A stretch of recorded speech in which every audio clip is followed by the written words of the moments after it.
typical Van Nistelrooy. Something out of nothing.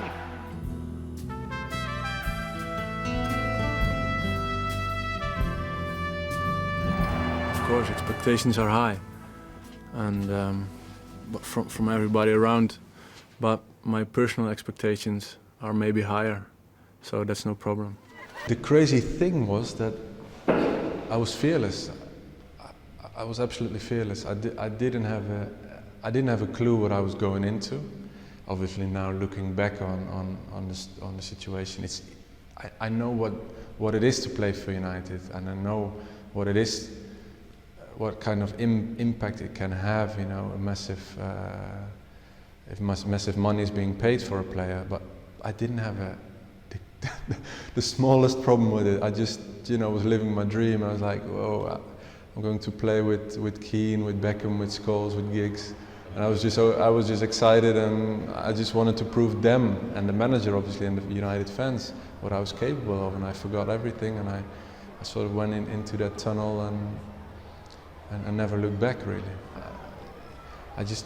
I needed to deserve my place in the team, in the club, and I had a lot of respect for what they had achieved, and I had to do it all. I did nothing really. I won in the Dutch league, and I probably felt pretty confident about that, but that wasn't in comparison. That was nothing, and I just started working, and tried to add something to that team.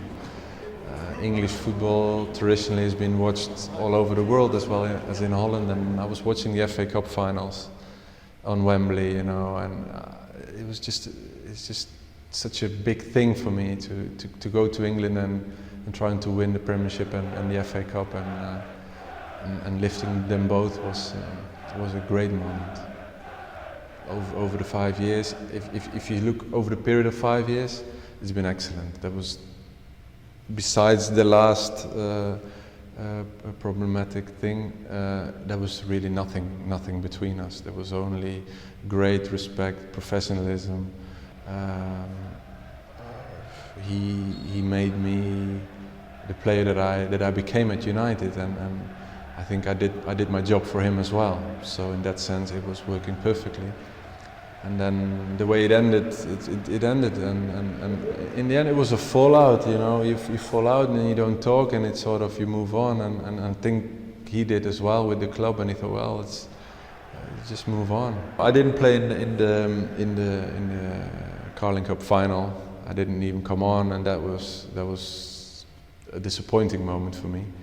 But in the end, these things happen, and more players at United left. And he signs new players, and he builds new teams. That's what he does. That's why he's there for such a long time. That's why he's successful.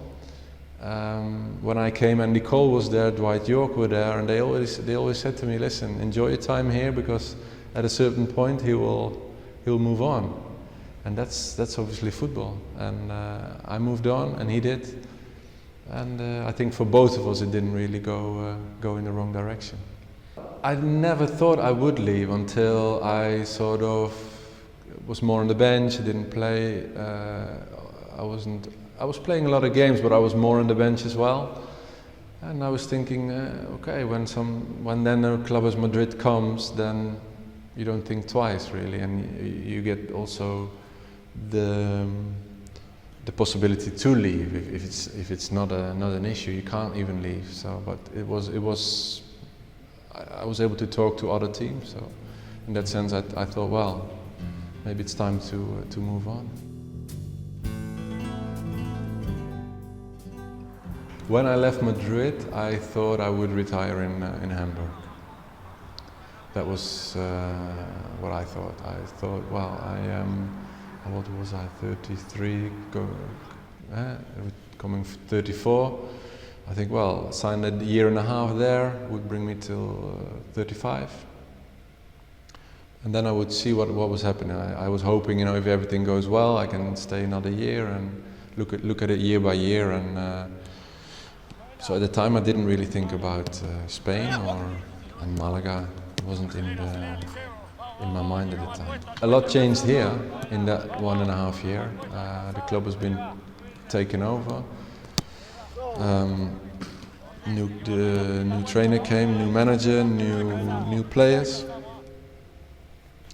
And then the project that I came across talking to different people within the club and also my manager and talking to people in the world of football in Spain, they were all very positive. They were all very clear about it. Hey, this Malaga is going forward and very quickly.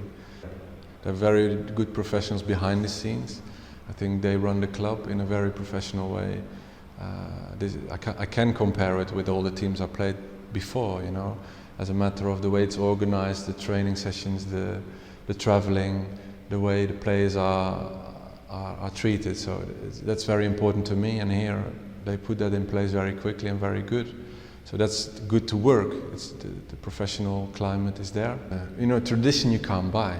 You can't buy 100 years of tradition that Manchester United has. It's impossible, but you have to start one day, you know, to maybe in I don't know how many years you can get a certain tradition going. And I think that's exciting, you know, to be in the beginning of a project like that. Financial possibilities there to invest in players, in training grounds, in professionals who help the players perform. And you can see it at City. It took a while. Also in Paris now, there's a thing going on. Also, you know, maybe one of the first was obviously Abramovich at Chelsea, who did that. So yeah, it's definitely excited to be part of those projects.